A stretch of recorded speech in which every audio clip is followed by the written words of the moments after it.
Here we are, in the relentless grip of another Pacific Northwest winter. A brooding, perpetually gray protagonist, painting the landscape in muted tones.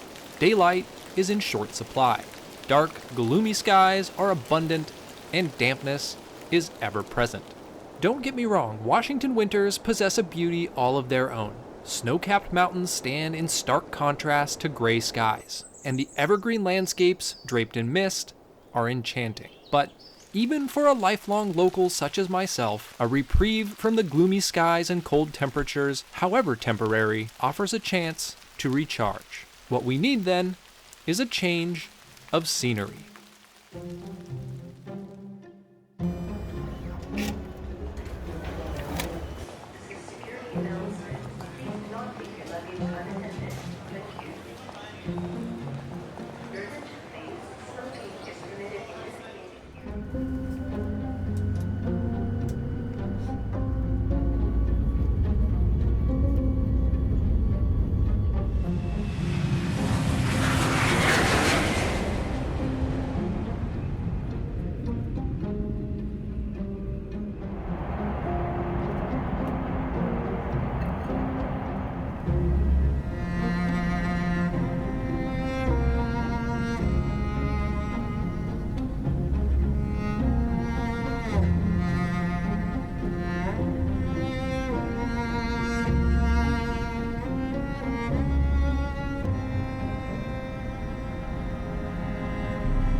As I'm sure you figured out by now, Christine and I are in Arizona. Yes, we are down in Arizona, and we should probably answer your burning question first, and that is, no, this is not our Toyota Tacoma. This is a rental. We are down here on vacation, and while we're down here, we thought we should go and explore up in one of the national forests near Phoenix. So that is exactly what we're gonna do. We got an early jump today. It's 7:52 a.m.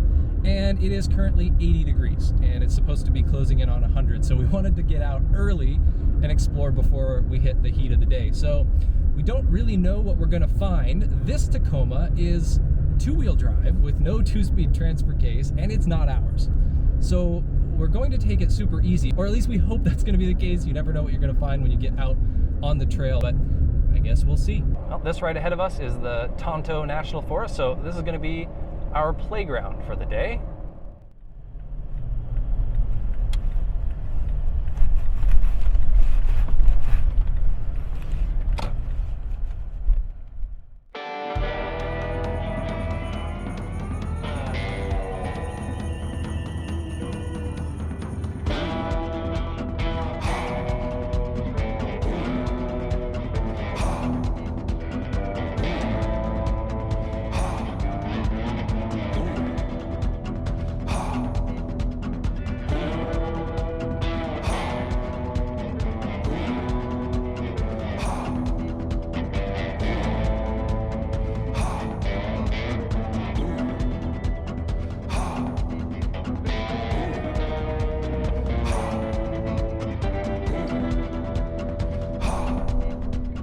Welcome to the Sonoran Desert.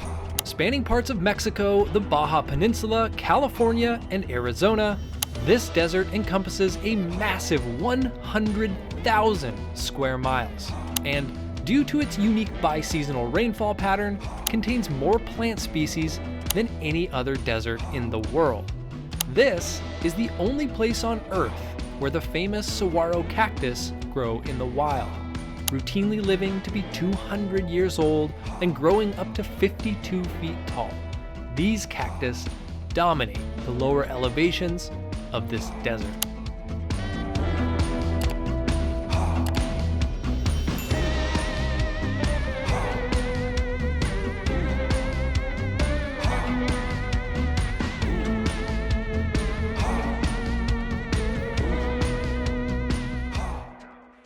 All right, well, we just pulled off the trail, made our first stop of the trip at a little dispersed campsite. You can see a little fire ring behind me here. Have noticed that there are quite a few dispersed campsites up here, but most all of them are filled with glass and trash and shells. I think a lot of people come up here to shoot, but it is a beautiful area. So far, really enjoying this trail, getting up into the mountains, and it's pretty green up here. And it's super cool to be out somewhere where we have all of these kind of classic Arizona saguaro cactuses. Saguaro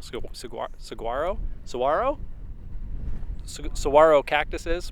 So anyway, then we're gonna jump back in the truck. We've got maybe another 10 miles or so to go on this trail, and we're continuing to gain in elevation, and the views are getting better and better. So excited to see what's a little bit further up the trail. As the trail wound its way further up into the mountains, the landscape began changing in dramatic and unexpected ways. The saguaro cactus that dominated the beginning of the trail abruptly disappeared, and in their place came an abundance of wildflowers, which flourished along the numerous small creeks we encountered.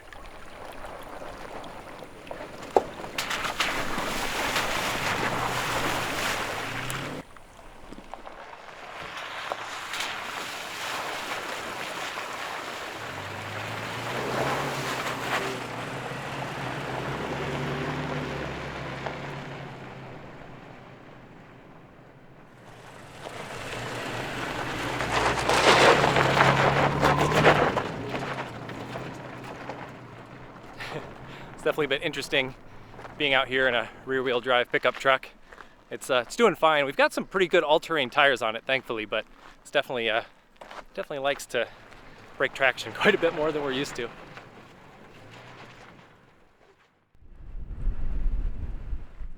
I think we've climbed up to nearly 5,000 feet. If you look behind me, you'll see it's super green. This is really scratching the itch to get out and get off pavement and explore in Arizona. We're having a great morning. And surprisingly, the temperature isn't that bad. I think because of the elevation, it's like 77 degrees up here, and it's supposed to be 100 degrees in Phoenix today. So we'll take it.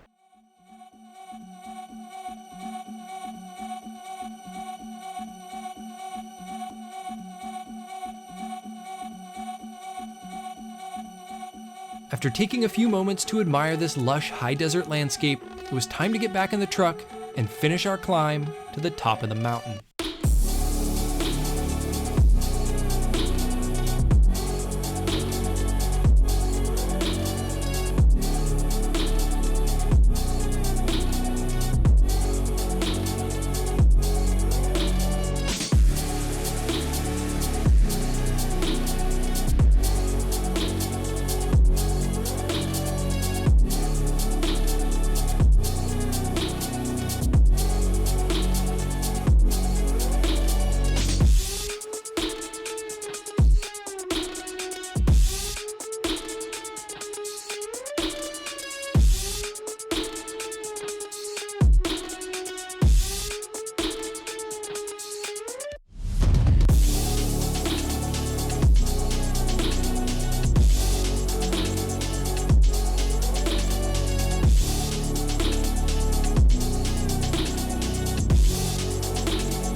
Okay, well, we just stopped again because we were driving along and we saw a dispersed campsite off in the distance that looked beautiful. It looked like it had maybe some amazing views.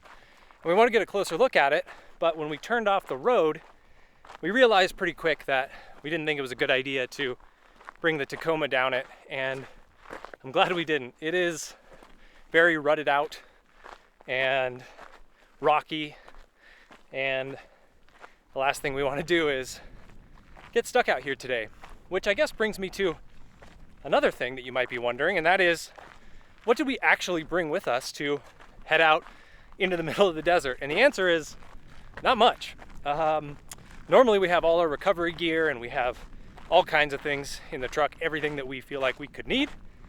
On this trip, because we're traveling, all I brought was our Garmin inReach, and about 48 bottles of water. So my theory with that is we would have 48 bottles of water to drink while we waited for someone to rescue us after using the Garmin InReach.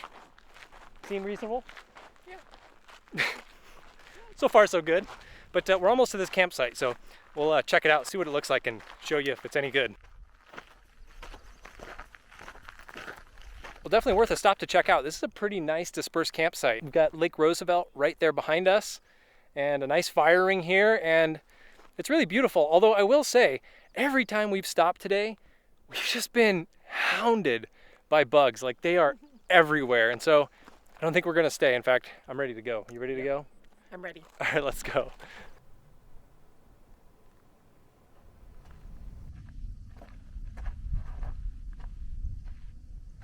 We're back at the truck after our little detour to check out that cool little dispersed campsite, and the trail is about over. But before we wrap this video up, we should give you our first impressions of driving a Toyota Tacoma off-road. And I would love to give you my driving impressions, but I haven't done any of the driving. Christine has been awesome, and she has driven this entire time. And so let's ask her what her driving impressions are of the Tacoma and how it compares with driving our Lexus. So Christine, how do you like driving this Tacoma? What were your thoughts, and how would you compare it to the Lexus? The trail that we just did was fairly easy. I wouldn't say that it was challenging compared to the trails that we've done. The Tacoma did fine on it. It was pretty bouncy, but I know we didn't actually air down the tires, so that probably didn't help.